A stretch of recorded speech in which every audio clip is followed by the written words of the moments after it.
This presentation is brought to you by Arizona State University's Julianne Wrigley Global Institute of Sustainability and a generous investment by Julianne Wrigley. Now, transport. Let's go quickly because transport is a peculiar problem. It can get worse as society gets richer. It's different. I mean, if society gets richer in India, they will have better health, they will have better education, but traffic jams will be worse. Clearly, it's an unsustainable system. In the United States, every American city, despite these giant highways, traffic jams have been getting worse for the last 40 years. All studies show the same. Clearly, big highways do not solve traffic jams, and maybe on the contrary, they create it. Why don't highways solve traffic jams? Because what creates traffic is not just the number of cars. This is very important. What creates traffic, at least as important as the number of cars or even more, is the number of trips and the length of trips. So if you make bigger roads, people tend to go farther, to live farther, to work farther, and to make more trips. So it will never work. It's trying to try to solve traffic jams making bigger roads. It's like trying to put out a fire with gasoline. You know, so this is traffic jam highways all over in Shanghai or in Mexico or in Sao Paulo. No city, I mean, this is. So public transport. Why do people use public transport in the richest cities in the world, like Zurich or London? Why do people use public transport in New York? It's because they love public transport. Have you been to the New York subway? It doesn't even have electric stairways. If you need an elevator, you will waste half a day finding the elevator to the station. And once you find it, you may discover that somebody else did it before and thought it was a toilet. You know? You go down in the summer and it's extremely hot, these stations. It's so hot, it's so unpleasant. And it's full of giant rats, you know? Last year, 46 people were killed in the tracks in New York subway. 46 people were killed because they were pushed or fell or jumped or whatever. I mean, it's not, and then to ride underground is not the most pleasant. Why do people use public transport? Because, you know why? It's not because they love the environment.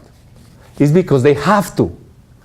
Anywhere where people use public transport is because there are severe restrictions to using private cars. Because it's too difficult to park or it's too slow to use the car or some reason. But so you have to use public transport. It's not because you love it. So you have to have carrot and the stick. You have to have great public transport as good as possible, but you also have to restrict car use more and more and more. Mobility and traffic jams. It's very important to understand this. Public transport will solve mobility. Light rail or subways or BRT will solve mobility, but it will not solve traffic jams. You can have a subway under every street. London has more than 1,200 miles of subway and suburban rail. And still they had to charge for car use because there were too many traffic jams. So the only way to solve traffic jams is restricting car use. Restricting it with congestion charging, such as in London, increased cost of using cars. I mean, ideally, if cars create so many problems, you should charge more for car use and subsidize more public transport. The most obvious charge to car use is to have much higher gasoline taxes. I know this is sinful in the US, but this is very rational. It's obvious. You should charge more to car use and subsidize public transport. But the most obvious way to restrict car use is to restrict parking. And not just parking in public streets. In London, in central London, for the last 40 years, you have not been allowed to do parking in the main buildings. You see all these fancy buildings, central London, none of them have parking, all these offices buildings. Everybody has to go by public transport. Now, let's go quickly. The only economic possibility to reach all sectors of cities with transit is BRT, buses on exclusive lanes. Trams are very nice, they are very beautiful, but the tram here costs $70 million per mile. And this is way too expensive.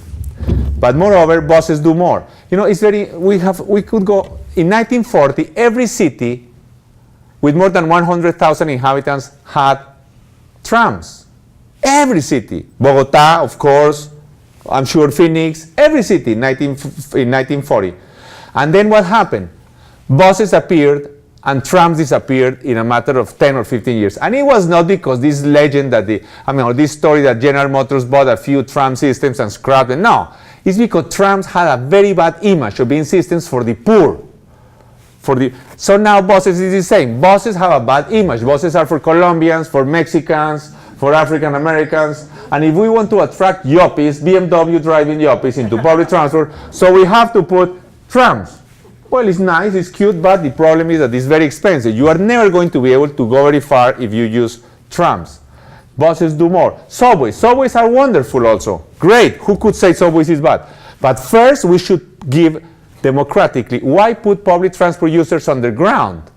Why don't we give them exclusive lanes for buses in this? We should put cars underground, but not public transport. I mean, after we put public transport in the roads, and still is not enough, let's put them underground. But at least first we give them the road space.